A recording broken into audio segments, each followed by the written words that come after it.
So finals week. Why hello everyone and welcome back to SamCastGS. I've been promising to make this video for like a week and a half and now I'm finally making it because I have nothing to do today other than study for my art appreciation final, which is tomorrow, but I'm going to study for that a little later because I have the entire day to do nothing except be lazy and make a video. So there's that. I have plenty of time to do this. While we're on the subject of finals, tomorrow is my last final and then I'm taking the summer off. Nothing but sunshine and windiness apparently. Good lord, it's windy all of a sudden. Piper's here. Hi, Bubsies. Hi, Bubsies. Come here. Come here, Bubs. Come here. You're the goodiest Bubba in the world. Hi. Say hello. Say hello. Okay, she doesn't want to say hello. That's fine. Don't knock the table, please. Eeny, meeny, miny, mo. Catch a tiger by its toe. If he hollers, let him go. Why would you catch a tiger by its toe? He's not just gonna holler. He is going to kill you. What makes that a good idea? You probably wouldn't even get close enough to catch it by its toe. It's going to sense you, smell you, and see you, and it will kill you. It will attack you because you're invading its personal space. Predators typically have a large personal space. Hi, Piper, chewing on squeaky toys. While we're on the subject of sayings, I don't know if catch a tiger by its toe, the eeny, meeny, miny, mo thingy is an actual saying. I think it's just, I don't know. If you consider it a saying, I certainly do because it's a thing that came into existence for somebody saying it. I guess words in general would come into existence by somebody saying it. So technically, all words are sayings if I go by that definition. Screw that definition. Bird in the hand is worth two in the bush. Let's start there. Look, I get that one. It's like if there's a bird in your hand, it's like, oh, this is lovely. It's so much better than having two in that bush over there. But like, if you have two birds in a bush, why would you count that as a blessing? I mean, birds are in bushes and trees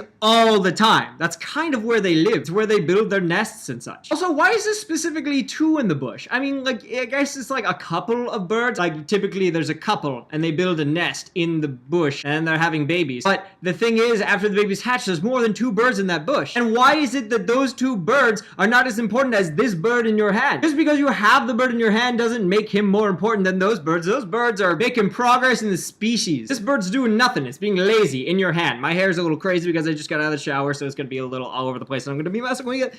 There we go. I think the method with which we judge the value of birds is a little strange. Killing two birds with one stone, just don't kill birds. That's just a mean thing to do. Unless they are Canadian geese, because Canadian geese are vermin and they just don't leave and they're everywhere. Susan has a freaking vendetta against Canadian geese. I'm not sure where that hatred stems from, but she would be perfectly fine if all the Canadian geese in the world were exterminated. That is how much she hates Piper. You're jumping up on the table. What are you doing? The only bird that's maybe more aggressive that I've ever come into contact with is a blue jay. Seriously, if you get like within 100 yards of blue jay's nest, they are going to be very pissed. They will not leave you alone, and that's really unfortunate if they build a nest right on top of a parking garage where my father's car is parked when he lived in an apartment, and then we tried to go out of the car and then it attacked us. More specifically, it attacked Alex for some reason. I don't know why Alex was the one who posed a threat, so we had to run or hide in the car. I can't remember exactly what happened. It was a traumatizing event, so I don't remember all of it. The grass is always greener on the other side of the fence.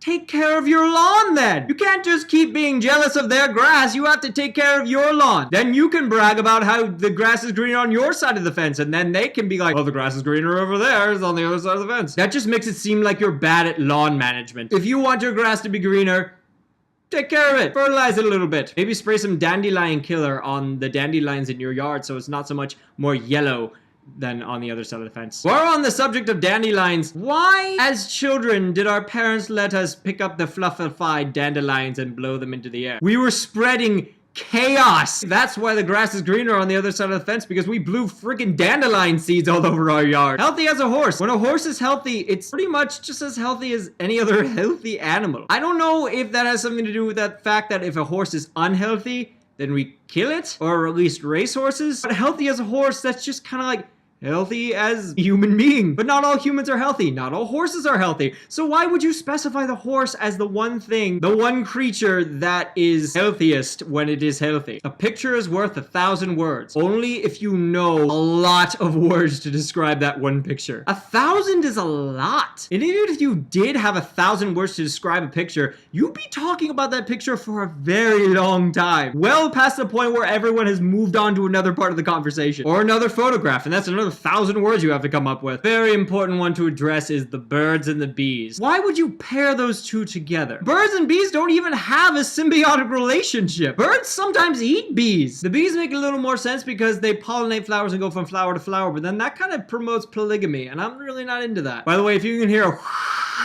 In the background, that's the wind outside being freaking insane. And if you hear a little like, that's Piper chewing on a bone right here. And many of you may be thinking at this point, well, Sam, you're overthinking it. I have this tendency to look at things a little more literally, and that brings out some really, really interesting and really, really funny thoughts. And that is what I'm aiming for. Turning the tables.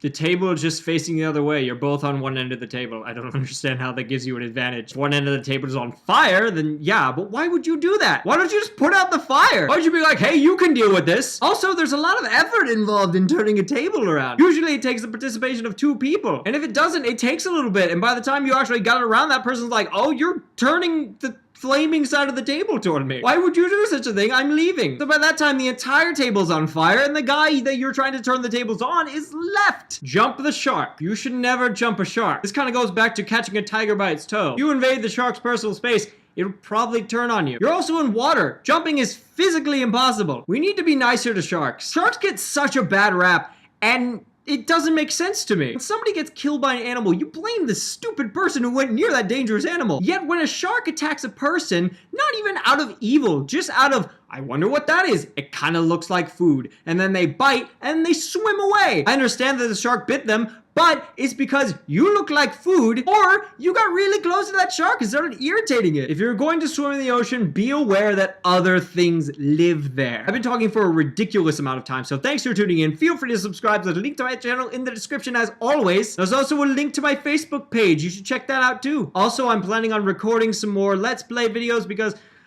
I ran out of stuff to upload. So thanks for tuning in. Goodbye.